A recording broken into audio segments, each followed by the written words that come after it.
Welcome, Megan. Okay, oh, and Gemma Scott is here. She is immediate past president for the ILEA Vancouver chapter. I also noticed we have a past president, Alex Bickers from Vancouver on the call. And I see our Vancouver president-elect, Jillian, is on the call. So welcome, welcome everybody. Mia, I think it's time for me to turn it over to you and let's actually get started. Okay, sounds good. So good afternoon, everyone. My name is Mia Heisman, and I'm the Director at Large on the ILEA Calgary board. Thank you so much for joining us today.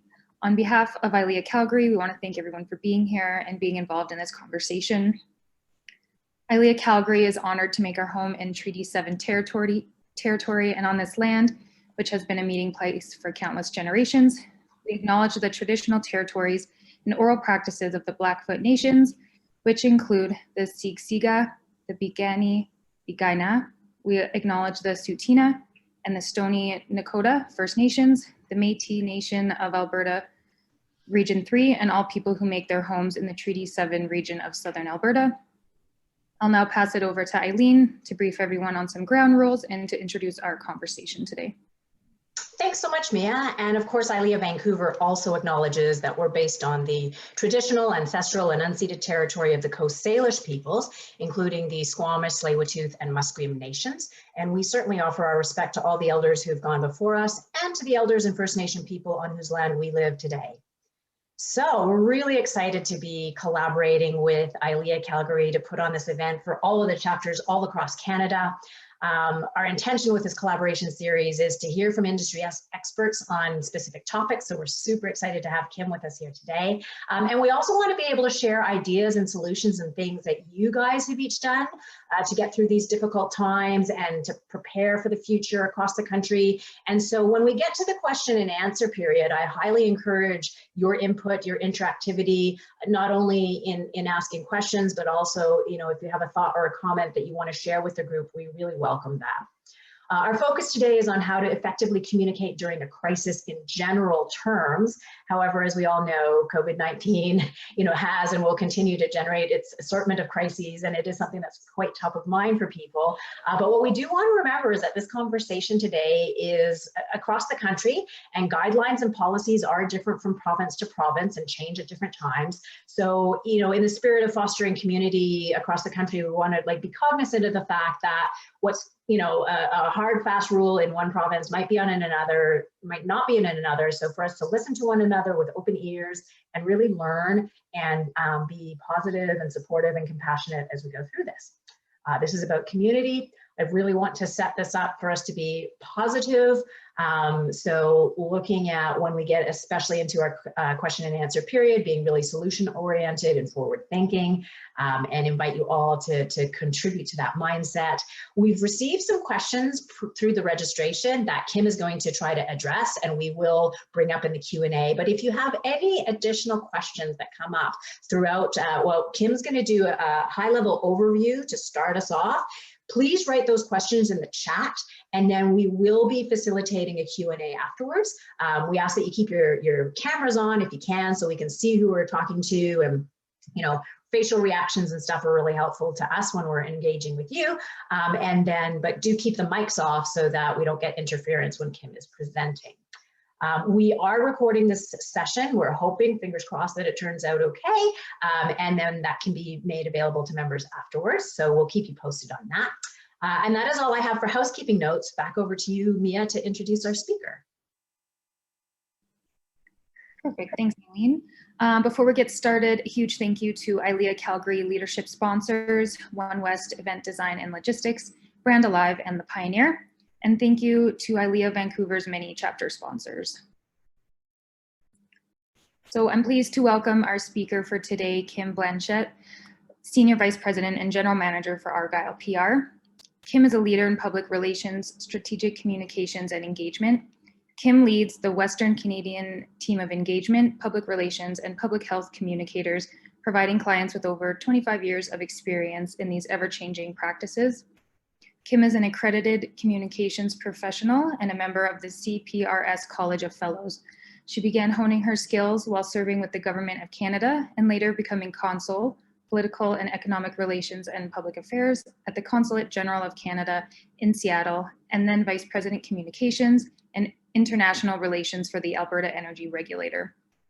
This summer, Kim also became the first in Canada to get her chartership in public relations from the Chartered Institute for PR in the UK. Kim is both an ambassador of the craft and an example of what it means to be a leader at Argyle, as she shows organizations how they can engage, communicate, and lead with confidence. I will now turn it over to Kim for a brief presentation, followed by the question and answer period.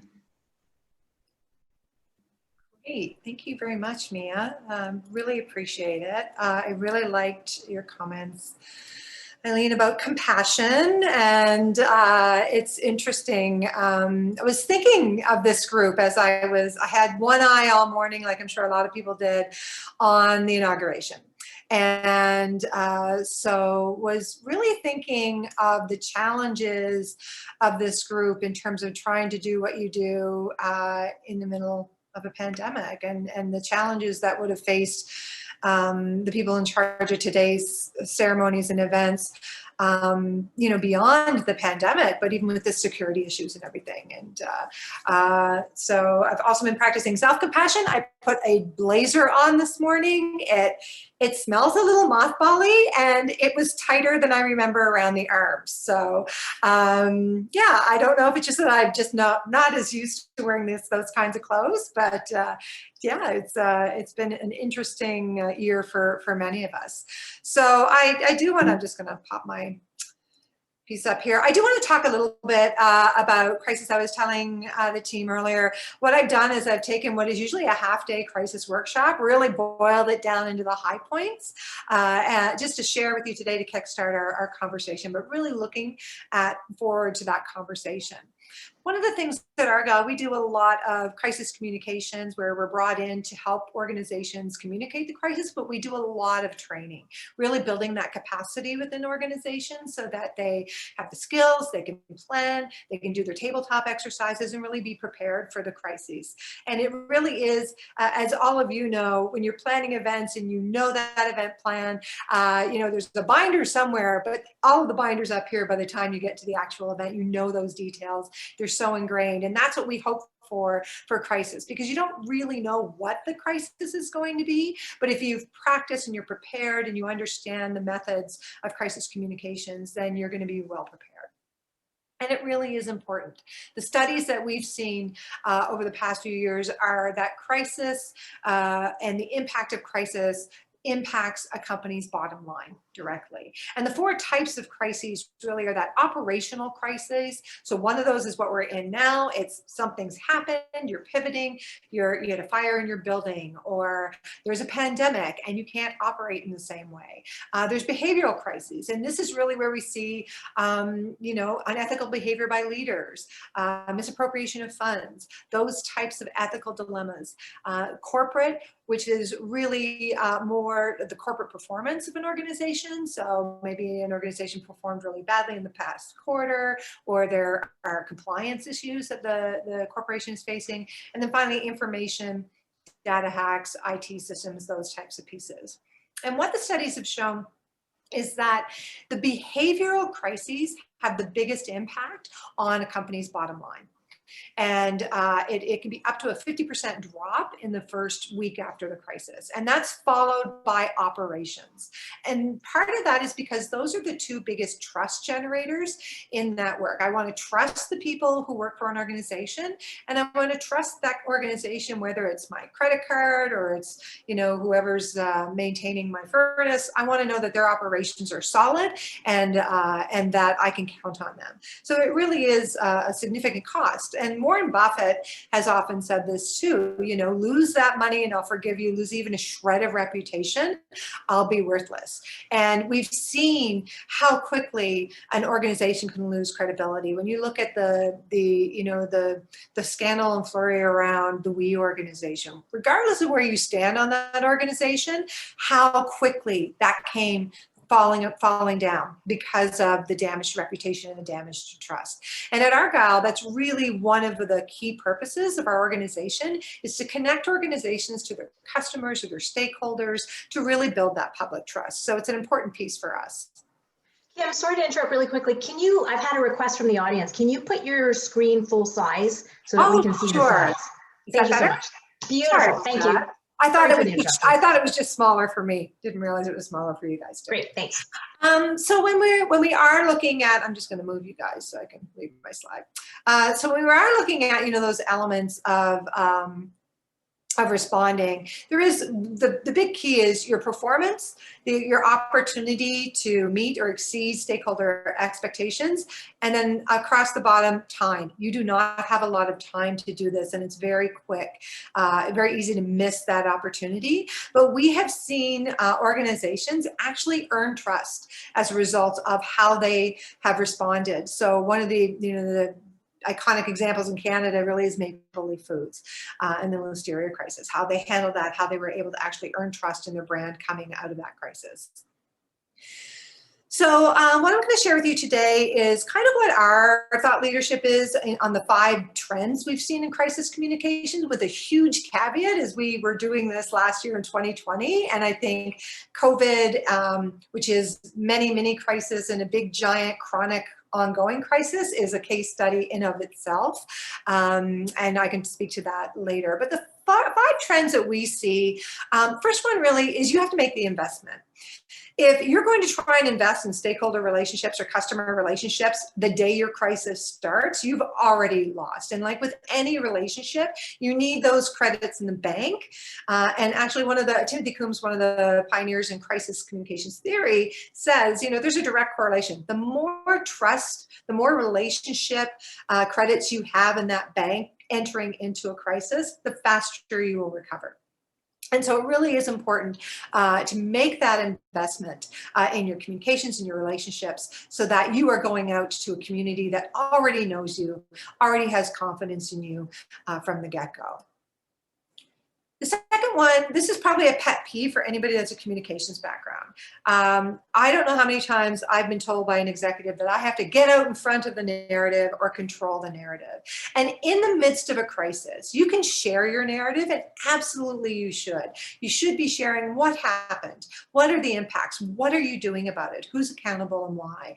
But your ability to control that narrative really is difficult, especially in today's kind of media frenzy, the way people hop on social media and start adding to that narrative, it can get out of control very quickly. So that's why we recommend really simple. This is not the time for key messaging. This is the time for getting the information out to the people who are impacted, for being compassionate to anybody who's impacted, and really providing regular updates and focusing on correcting misinformation as quickly as you can.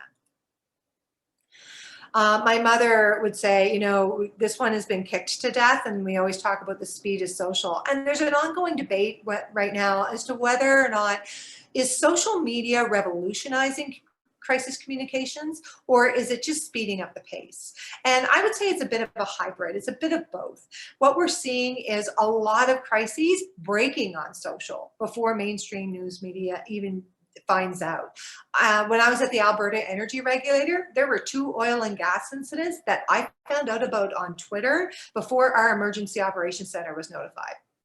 So, so the ability of social media to really raise something very, very quickly really means that organizations should have pre-planned response messages. So you can get out and respond right away, because if something's blowing up in Twitter and you're looking for a CEO to get your messages approved, you've already lost ground. The other thing we've noticed on social is that when it's a crisis, yes, that becomes Twitter becomes the news feed when something is blowing up. But what we've noticed is people tend to share and seek out trusted media sources on Twitter. So a lot of, CBC, CTV, the Globals, they're sharing mainstream media information as kind of, this is the information you can trust. And we see that in kind of the post debrief, is that is the information that does get trusted.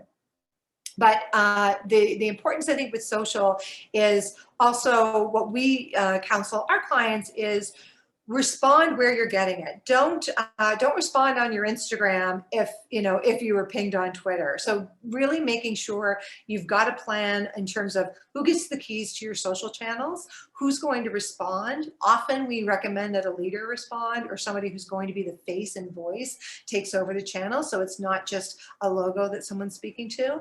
And what are your kind of methods in advance for responding to misinformation, sharing information with your customers and your stakeholders. Not surprising, apology is still absolute king of crisis response. And it shouldn't be surprising that in Canada, we actually have legislation that protects organizations so that they can apologize in a crisis and it will not be held as evidence in court. That's the most Canadian thing ever. We do a lot of crisis work in the United States and they cannot believe it. But think of any relationship you're in.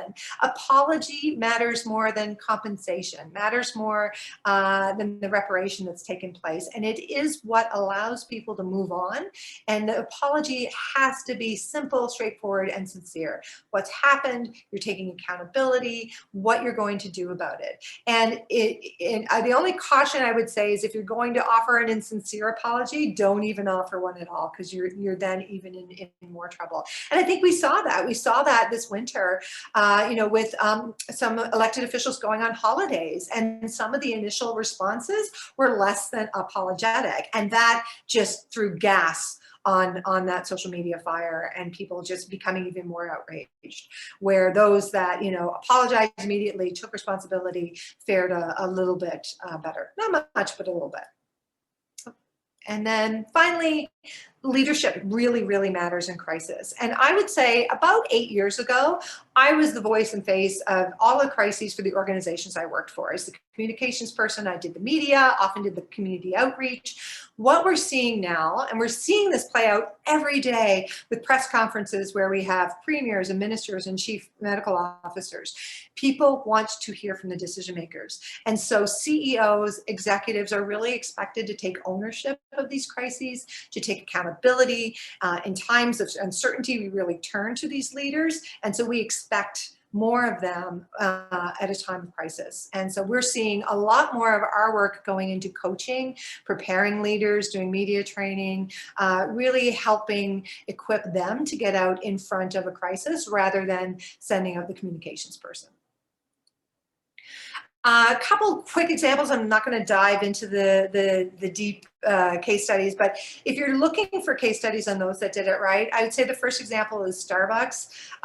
In a few years ago, where they had an instance in Philadelphia where 2 men of color were arrested for loitering when they were just waiting for their friend to join them. It created a huge crisis for Starbucks, and the CEO immediately got on video, said this is reprehensible, said this is unacceptable, and announced their plan to close all Starbucks stores, do the unconscious bias and anti-racism training, and immediately had a policy that they wouldn't be after people for loitering, that they would open their restrooms, for example, to non-customers. So, Starbucks probably spent about, they all told, estimate around $18 million in the closure of stores and the training. But what they were able to regain in terms of their brand and in terms of that brand reputation was really significant. And again, those elements of taking accountability right away, apologizing, using social media to effect, and then following up on it and demonstrating that they were following up on it was really powerful. Another example was Southwest, I believe it was in 2017, and they had a huge IT glitch, and it actually impacted over 2,500 flights. And so for 4 days, their flights were grounded. Nobody knew where they were going. People were stranded all over the country. And they immediately used social really, really effectively. They realized that you couldn't tell somebody who was tweeting you like, I can't get home for my mother's funeral. You couldn't tell them, please go to the website that was crashing every hour. So their social media team were empowered to actually help people on social, like literally responding to them in real time. They used Twitter and Facebook video to share updates on what was happening. They pushed out information. They everything was, if you look at it, really not great production value, filmed on an iPhone, not spending spending a lot of time on brand recognition here. This is not a time for messaging. This is a time to take accountability. And Southwest did that really, really well. And one of their communications folks in the social media team grabbed cameras and walked around, would interview the chief operations officer, the chief technology officer, to explain what was happening and what the company was doing and what people could expect and when they would expect the next update. So contrast that to one example where I think the only thing I can say at Wells Fargo is sometimes your value is showing people what you should not be doing. So Wells Fargo had an issue where millions of their clients were getting credit cards and getting accounts that they did not sign up for. And what it was there was a culture at Wells Fargo with some very aggressive sales targets and tactics. And so employees, because they were feeling their jobs were at risk, were just creating these accounts and counting them as sales targets. What was interesting about Wells Fargo for this is initially the CEO came out, he was quite aggressive. He blamed the employees, immediately fired 5,100 employees, and said that they regretted the inconvenience. The second attempt at an apology came out and said that the clients that were inconvenienced and got the credit cards and the accounts they didn't ask for really represented a very, very small portion of Wells Fargo's total business. So basically it wasn't a big deal, even though it was more than $3 billion worth of accounts. It wasn't until they were before the Senate committee that the CEO ever said the words, "I'm sorry." And that really impacted Wells Fargo. Their stock took a dive. People left Wells Fargo, and Wells Fargo has, stood as one of the case studies of not to do since. And again, it was no leadership accountability, hoisting it off on junior employees, apologies that were not apologies, which made it worse. And this was something that Wells Fargo really could have, much like Starbucks, taken it, turned it into a learning moment for their culture, but chose instead to follow the biggest, I think, failing, which is if we wait it out, it will go away. And there are a lot of leaders and organizations that feel that, like, we'll just hunker down, it's going to go away. And I think we're seeing that people expect a lot of brands, they expect a lot of companies, and there is just no patience for somebody who's just going to wait a crisis out. So that's a very, very short synopsis of a 4-hour workshop. Just a quick piece on Argyle. We are one of Canada's largest management-owned PR firms. We have locations across the country and in Washington, D.C., which we recently opened. And we specialize in public engagement, communications, and corporate reputation. And I think that's all I have. Thank you very much. I look forward to your questions. Fantastic. Thank you so much, Kim, for getting through all of that in such a concise manner. As I mentioned, we are now hoping to have a robust question and answer period. I noticed that there was a question from, I think it was Gemma, just asked, where are you based, Kim? So in the before times, I split my time between the Vancouver office and the Calgary office. I do live in Calgary, and I'm originally from Halifax. Right on, right on. So all part of this truly national call that we have here today. And actually, we did a few shout outs at the beginning of the call. I'm now trying to reconfigure my screen so I can see everybody again. I'm working on that. But I do recall from memory, we've done some shout outs beforehand. I noticed that Liz Nutting is on the call, and I believe Tara Sweeney is on the call, both representing ILEA Canada. And I noticed that there were a few other board members from the various chapters who come on board. I know Kim, President of Toronto, just joined us, so welcome to everybody. We are going to now dive into some questions and answers. And we had some of you submit some questions when you registered for the event. So there's a couple in there that I want to start with, and then I encourage everyone to be adding questions to the chat as they come to you. But one of the ones that came up was, Kim, what would escalate something to a crisis rather than just being an issue? Like, is there a magic line that gets crossed that shifts things? Yeah, I think if you're not doing issues management, it's going to become a crisis very, very quickly. For us, we actually apply a bit of a formula to it. We've got this diagram where we say, what is the impact to our stakeholders, our employees, our organization, and what's the influence of the people who have that impact. And so we, run all of our issues that we're tracking through that kind of window. Who is this impacting? What is their relationship to our organization, and how much effort are we going to put into managing that issue, and when does it become a crisis? And for us, I think when it becomes a crisis, it really depends on the organization. But if it's a threat to your mandate, if it's a threat to your reputation, and it is enough that you start seeing, stakeholders that are really within your sphere of influence really start talking about it, that's really when I would trigger it into crisis. And there are stages of crisis as well. So it might be a crisis that you're monitoring, or it might be full blown, all of our IT systems are down, we can't support our clients. That's, full out crisis mode. So it really depends on your organization's mandate, what's important. What might be important to one organization might be really minor in issues management for another. But understanding, your organization's goals, what your mandate is, what you're trying to accomplish, and then doing that risk analysis, what could threaten our accomplishing this? And then that's your list of issues to monitor. And then deciding when has that gotten to a point where we really feel it's a threat to our ability to deliver on that mandate or maintain those relationships. Great, thanks, Kim. Also, if any of you are more comfortable verbalizing your questions rather than typing it into the chat box, just put your hand up and I'll do my best to try to, I'm multitasking with multiple screens and multiple things, but I'll try to catch you and you can ask an oral question or type it in the chat. We do have another question here that came in with registration, and this is to Kim. It's a two-tiered question, so I'll ask you the first part first.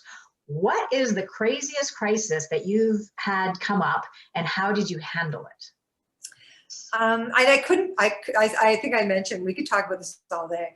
I would say there are two, and because I couldn't pick the craziest. The first, I think, was in 1998, I worked for the Nova Scotia Department of Justice, and Swiss Air Flight 11 on its way from New York to Geneva crashed off the coast of Peggy's Cove. Within 24 hours, we had 500 accredited media, mourning families. I was stationed at the makeshift morgue at CFB base Shearwater in a hangar, and we were just literally trying to get our head around what happened. I think what was crazy about that was we were experiencing it too. Nobody had plans for a plane literally falling out of the sky. And one of the craziest things that happened on that, it ended up being an 18-month project for me. I worked on until all of the victims were identified 9 months after the crash, and then went and worked on the memorial. But one of the craziest things I had to do, this was pre-social media, we had one BlackBerry that the communications team shared, and I had to go to Radio Shack and buy 317 cell phones for everybody that was on the base so we could stay in contact. Wow. So that was crazy. Fast forward to 2013, when I was responsible for the launch of the new Alberta Energy Regulator, which was the amalgamation of different regulatory agencies in Alberta. We launched on June 18th, 2013. If anybody in Calgary realizes that June 19th, 2013 was when the floods hit. So we had, and oil and gas infrastructure does not do well underwater. So we had to cancel 15 events across the province. We had 700 displaced staff in Calgary that we had to reach out to. We had 100 staff whose homes were affected by the floods. And we had 13 active oil and gas incidents, all that we managed from the table right here in my kitchen, and 3 iPads because our servers were also all down because power was out in our Calgary office. So that was crazy just for the sheer magnitude of it, and managing a crisis, much like COVID, when everybody you're working with is also impacted by that crisis personally. So that was really, I think, the first time where the crisis wasn't something outside of our group. Like, we were there, we were responding, but we weren't living it too. And I think that was what made it really crazy. Wow. Thank you for sharing. Joel, you have a question. Do you want to take yourself off mute and ask your question? Yeah, for sure. Thanks, Kim, for your presentation. What is your opinion on how our governments provincially and across Canada, federally, what's your opinion on how they've handled the current crisis that we're in, and what are some takeaways that we can get from how they've done that, whether it's good or bad or whatever your opinion is on it? Yeah, I think the post-mortem on this is going to be years long and insane. I think I'll start with where I think governments have done well, and that is, putting leadership out there, providing information every day straight from the source so that you can have that trusted information. I think one of the mistakes that was made early on was not really coordinating better province to province. And as somebody that has employees in 3 different provinces in Western Canada that I'm managing, just the different rules and the articulation of the rules and the interpretation of the guidelines has been really, really difficult for people to follow. So I think that has become, that's probably a miss, because that clear, consistent information has really become a piece. I would say probably one of the biggest pieces was the initial resistance to masking, which now, there's stories that evidence was already there, people already knew this. So I think that we're going to see in the postmortem some of these pieces. I do think, though, to overuse the word unprecedented, we're hardwired as humans to withstand a 3 to 6 week crisis window. So, something happens, you get in, you activate it, you address it, and then, usually you crash 4 or 5 weeks in. You've done it, you've managed it, and you fall on the couch, and that's usually how we've managed it. I think this is the first test of chronic crisis, where, there are waves of kind of crisis within the crisis, but the ability to be in crisis state for over a year, almost over a year, is just really going to continue to test people. And I think that means that what I have seen the government not doing, switching it up a bit, right? We've heard the same voices day in, day out. I don't know about you, but I start tuning it out, start sounding like Charlie Brown's teacher. And so, what the strategies to bring in to share the information in a way that might resonate differently. I don't recommend a giant-headed COVID monster that terrifies your family, but I think there are other ways to get it. And I do think some better coordination amongst the provinces in terms of messaging would have been really, really helpful. Thank you, Kim. That segues quite nicely into this other question that we received from someone prior to the event. And that is, do you think humans are getting better or worse at dealing with crises because of the pandemic? I would say even before the pandemic, just because the way we consume social media and we consume information, and we actually consume crises that aren't even ours. Like, how many of us were glued to the insurrection at the Capitol? And yet it was, you experience all those emotions of crisis and that, adrenaline, hike. And so I think we've become better at kind of getting through the surface of it. Where I think we've buried is the long-term impacts of this and the psychological impacts of something like COVID. So I think we focus on the light at the end of the tunnel, the vaccine, or, the numbers are let down, and so I can go outside this week in Alberta. But we don't have an eye on the long-term impacts of it, on our mental health, on our economic health. I have a couple of colleagues who have very, very young children, and they're seeing developmental delays in infants because they just don't get the exposure, the social exposure. So I think we've gotten into this survival mode where we're just, all hanging on to that thread of what will get us through this. But I think we've become less adept at looking at the long-term impacts and preparing for that, which, could very well be the next crisis if we're not focused on it. Interesting.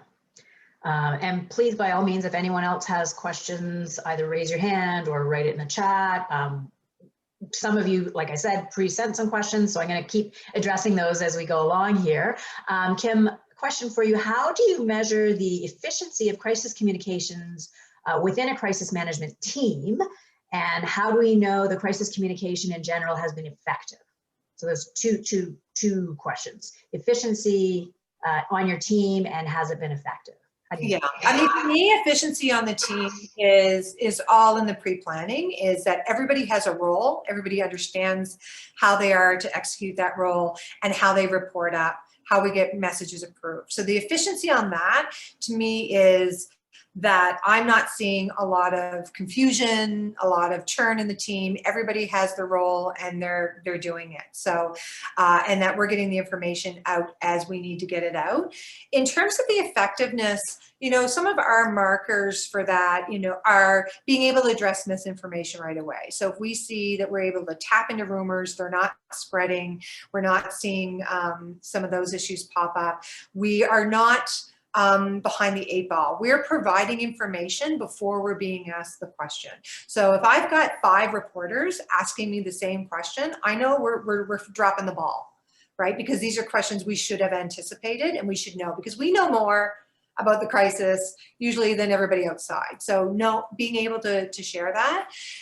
Also for us, it's, you know, what are the legs of the story after the initial crisis phase has passed? So I can give you one example. In 2011, I was part of the team that responded very poorly on behalf of the regulator to an oil spill in Northern Alberta.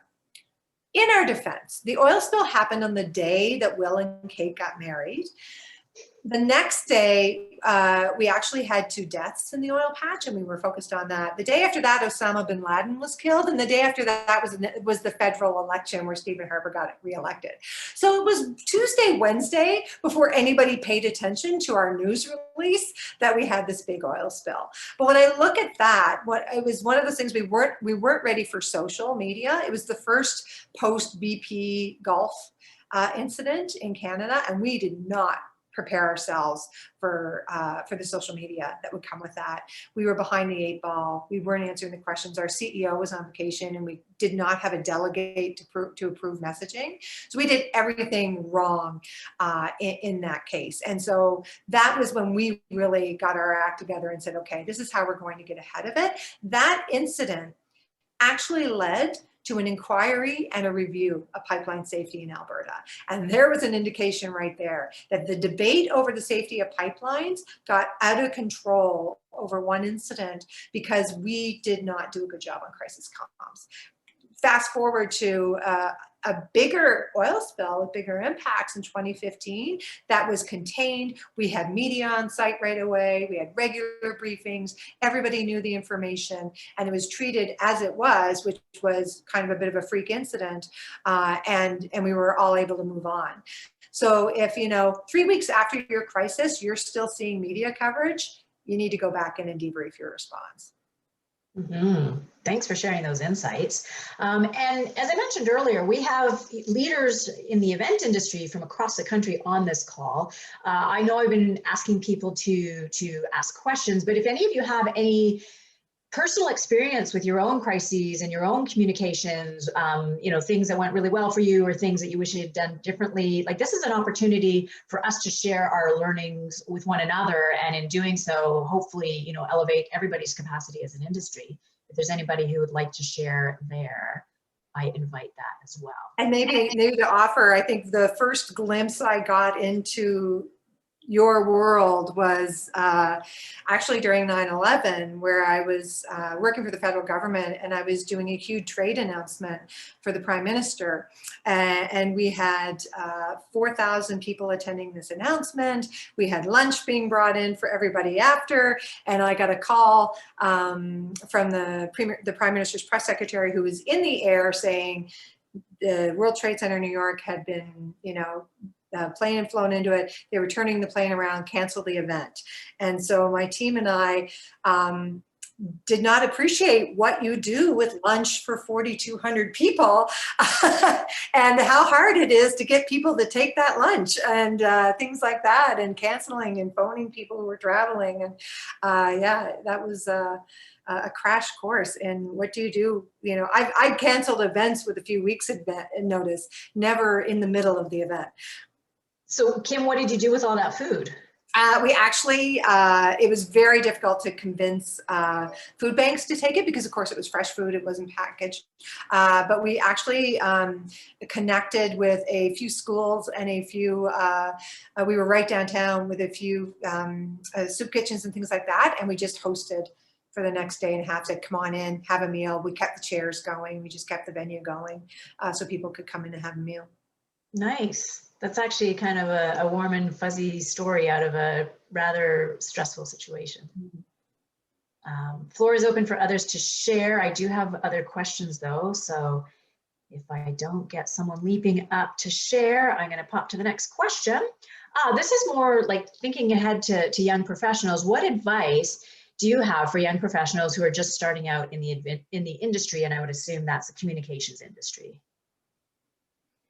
Yeah, I mean, I think, you know, if anybody with crisis communications training, you don't get a lot of that in school. I would say really diving into the case studies is really helpful, understanding what went right, what went wrong. Duncan Korber has a fantastic book called Crisis Communications in Canada. And what I like about his book is he uses Canadian case studies. And it's really, there's such a cultural difference between crisis in Canada and crisis in the US. So, you know, you can learn some by looking at some US case studies, but we're just culturally wired differently. And so our response really needs to be a bit more nuanced. So I would say look at the case studies, check out either through the Canadian Public Relations Society directory or the Institute for Public Relations. A lot of really good authors there that you can ping. We're always happy to share war stories and talk about the last crisis.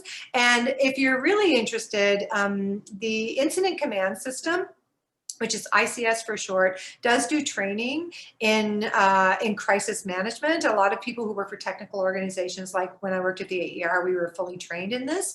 And what it does is it really defines those roles, which you can adapt for any organization. So, and one of those roles is called PIO, which is Public Information Officer. And that really encapsulates what your job is in crisis communication. So there's a lot of reading you can do on that and training you can take. Right on, thank you. Speaking of, you know, learning, you know, I've certainly gained so much out of this discussion today, and I'm hoping others here on the call have as well. I invite you to share what was your biggest aha or takeaway, and I do want to open the floor to try and engage with our audience who are all sitting there quietly nodding their heads and smiling. Anthony, you're nodding your head ferociously and smiling a lot. I invite you to take yourself off mute. It's because I'm a positive guy, right? You are. And you did technically ask my question, so I'm feeling satiated. I've had my question answered. But I'll come up with another one on the fly. How's that sound? And also your takeaway from today, like what was? It just reinforced a lot of, and I'd be interested in what everyone else thinks, going in with an empathy first mindset, and how, you know, we often, especially within big organizations, where, you know, we're given, this is how you should talk about the crisis, and we follow the script and we do the right things that the boss says we should do. How do we balance, and how can we better manage our own empathy and the way that we personalize the way we talk about crisis versus the corporate model that says we have to approach it a certain way? Yeah, I think that kind of ties into one of my big takeaways, Kim. You were saying how, you know, how apologies are really important. And I feel like I love how you distinguish the difference between Canadian culture and American culture, because I think American culture is pretty quick to sue. Like, you say the wrong thing and we're going to sue you, and that's admissible in court. And whereas I really feel that half of the world's problems could get solved if we just apologized and just said, I'm sorry, this, you know, I didn't mean for this to be this way. Because as humans, it's that human connection, but it has to be, as you said, authentic. You know, so how do we foster an environment that is just overall more empathetic and more apologetic and more humans connecting to humans? You know, what's fascinating is when I did my MBA I guess it was around between 2011 and 2013. So it's already some years ago now, but the shift had already started. Like, it used to be corporate was all about shareholder value, and that clearly still exists somewhere because you see all these horrible stories about corporate greed. But what was fascinating to me is what we were being taught a lot, like even in our corporate finance class, it wasn't just the numbers and the accounting laws. It was also how to create a culture of people wanting to do the right thing. Like the audits are like how to punish people when they're bad, but the actual underlying message that we were trying to instill in businesses was actually, if you create a culture of wanting to do good, that's far stronger than the punishment for doing bad. And so I think when it comes to crises, when it comes to communication, when it comes to relations, empathy, seeking forgiveness, you know, being apologetic, human to human, there's a lot to be said for that. And the least empathetic thing is to robotically repeat key messages. And so we do a lot of training, did a lot of training with, you know, here are the things you need to get across, but they're not key messages to be read verbatim to people. And so I think to me, one of the most exciting things, not just in communications, but in corporate culture, is the emergence of empathy. You know, my dog could bark at any minute.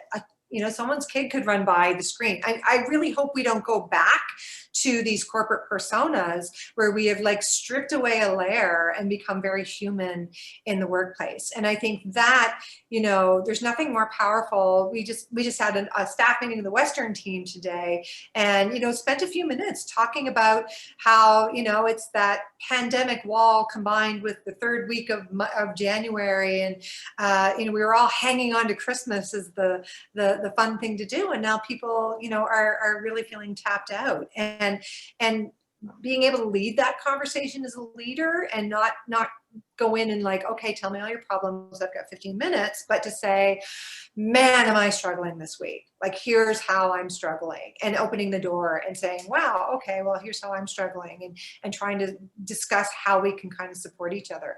Like, I just don't see flipping a switch and going back to, what were your billable targets? Did you meet them? Like, I you know, I don't know how you can do that. Yeah. Let alone wearing pants that are not full Lycra ever again. We have a question from Trish here in the chat. And that is, what would you advise event managers to share with their suppliers, vendors, and the rest of the event team as part of crisis communication?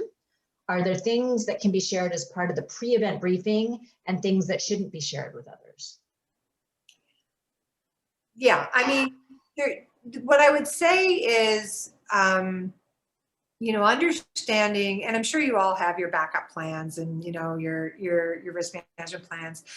The more you can share, the better. I've always been like giving as much information as you possibly can. And if there's something you can't share, saying why. So, you know, I would never share, you know, personal details for somebody, or, you know, that's confidential. But I would say there are things I can't share for confidentiality reasons. You know, I hope you understand. Here's what I can tell you. So I think, you know, we've always followed you. Tell people what you can. Let them know that if there is stuff you can't tell them, and let them know, you know, what their updates are. I think for us, when we've had issues, and I'll give you an example that's a little bit raw for me, is those that are in Alberta probably are a little bit aware of some of the ethical violations that the AER has gone through with misdeeds by the CEO and executive, all of whom were fired. I was the communications lead during that time. I left for a reason. And, you know, I was signaled out in the ethics report as somebody that the executive thought was the whistleblower, because I refused to do work and I refused to lie to media. And when that information was made public, employees were just devastated. And what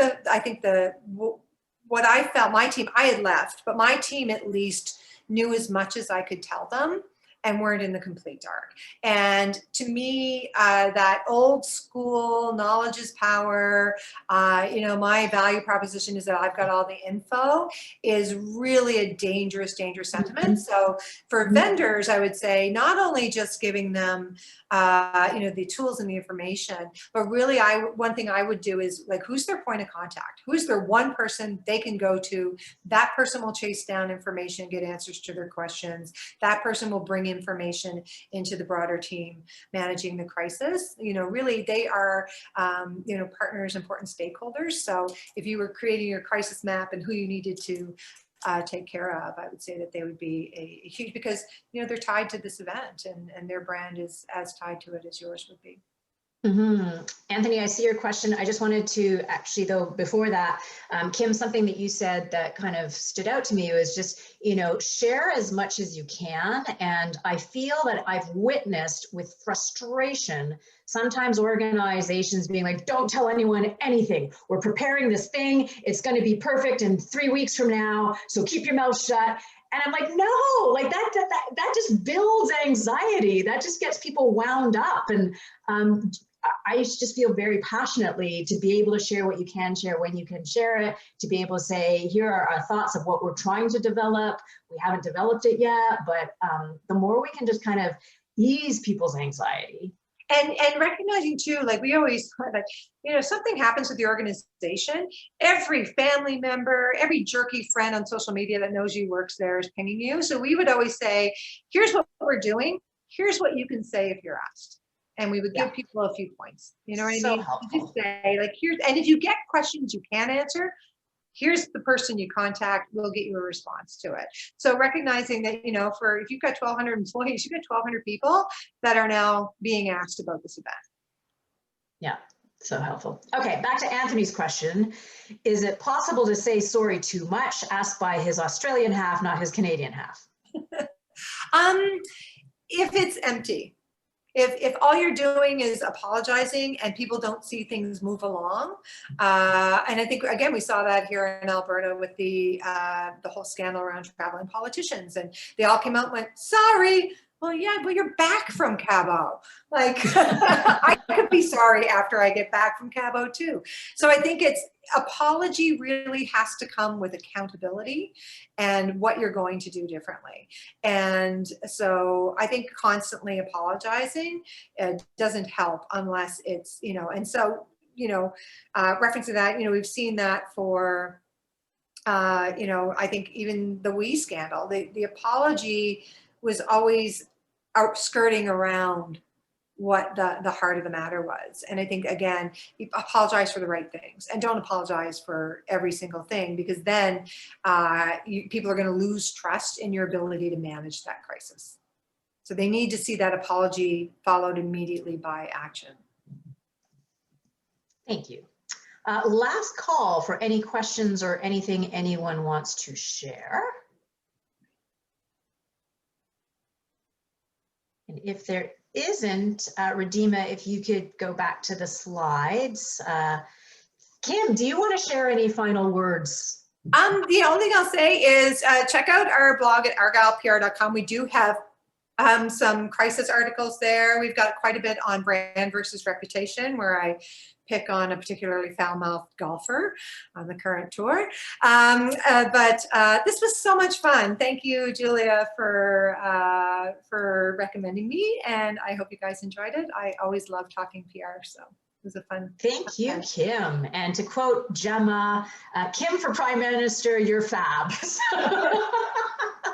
No way. No, I did my time as political staff. And I was going to say, I really wouldn't wish that on anybody, but hopefully, you know, we do have politicians who can rise to the occasion. It's a really tough job and not something that I envy. So thank you, first of all, Kim, for your amazing insights and sharing with the group. We really value your time that you spent with us and appreciate it greatly.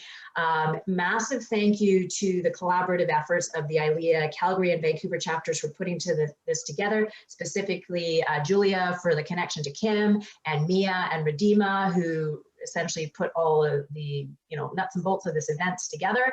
And also, thank you to the ILEA Toronto and Edmonton chapters for co-promoting with us. It's really great to have people from across the country all here together on one call. And thank you all for joining us. So we have attempted to record this. Hopefully it worked, fingers crossed. So stay tuned. We'll let you know if we got a decent enough copy, and it'll be posted somewhere so that we can continue to share this with other members for people who couldn't make it here today. Speaking of members, I'm hoping most of the people on this call are already ILEA members, but if you are not, membership has been very recently simplified. So you can now have a 12-month membership starting from the day you register for 12 full months. So you can become a new member at any point of the year, any time of year. Those of us who are on the system of, July 1st is our anniversary, we will retain a July 1st anniversary date. But now for here moving forward, you can join anytime and get a full year membership. So if you haven't joined, we invite you to speak to the ILEA membership person at your chapter. So whether that's Vancouver, Calgary, Edmonton, or Toronto, somebody from your chapter would love to talk to you and would love to get you on board. And what's so beautiful is while you do join a chapter, you're part of an organization that is not only nationwide. So today's been a fairly Canada-focused call, but we've had other calls that have integrated with the US. There's a lot of ILEA international calls that happen. There's an entire EMEA division, which is the Europe and Middle East and Africa. So we really invite you to become a part of the bigger picture. Now, we also have some upcoming events that we are working on. My understanding is Toronto and ILEA Canada are collaborating on January 26th for ILEA resources, what's available to you as a member, tools walkthrough. That's 9 a.m. PST, 10 a.m. Mountain, and 12 Eastern. ILEA Vancouver is collaborating with MPI, PCMA, and FIPA on what are the BC restart guidelines. Now that's specific to BC, however, COVID is COVID across the country, and the event industry is the event industry across the country. And I feel like we could province to province probably learn from one another, and rather than each of us being in silos reinventing wheels, to share resources and pool resources. So there is a group in BC that ILEA supports that has developed a restart guideline. You can find the link on the ILEA Vancouver website as to what the guidelines are and what the time frame is. But the idea is we're trying to get everybody to agree to abide by them. We're trying to do a session as to what exactly they are. So that's February 4th. And we're going to be lobbying the government to find ways to quickly, safely reopen the event industry. Also, February 11th, next collaboration that's being spearheaded by ILEA Toronto and ILEA Edmonton. And then, of course, Calgary and Vancouver are all welcome. It is going to be Share the Love, ILEA Coffee Date. It's a networking event incorporating self-care elements, which is very, very important as we continue to have these restricted lifestyles. We need to take care of ourselves. And that's 9 a.m. PST, 10 Mountain, and 3 Eastern. So that is all I have for you today. Mia, do you have any closing words that you would like to say to the group? Yeah, just thanks everyone for joining us, and thanks so much, Kim. That was a really great presentation, and it was nice to hear from everybody. Thank you, Mia. Redima, do you have any closing words you'd like to say to the group? I just loved this session, Kim. You were fantastic. I don't know if Eileen was talking about me being one of the people that was smiling and nodding, because I really appreciated the talk. So thank you. Redima. Julia, any parting remarks? Just thanks, Kim. I've heard you talk before, and I'm part of another group that Kim's part of. So I knew she would be great, and I'm really glad that we got to do this and everyone kind of got to see her today. She's awesome. And just thanks everyone for joining. It's so nice to see everyone. Indeed, yeah. So like I said, I'm seeing board members from chapters in Vancouver, Calgary, Edmonton, and Toronto. So thanks again for being part of this big collaboration and for all joining us today. That officially concludes the session. Redima, we can stop recording.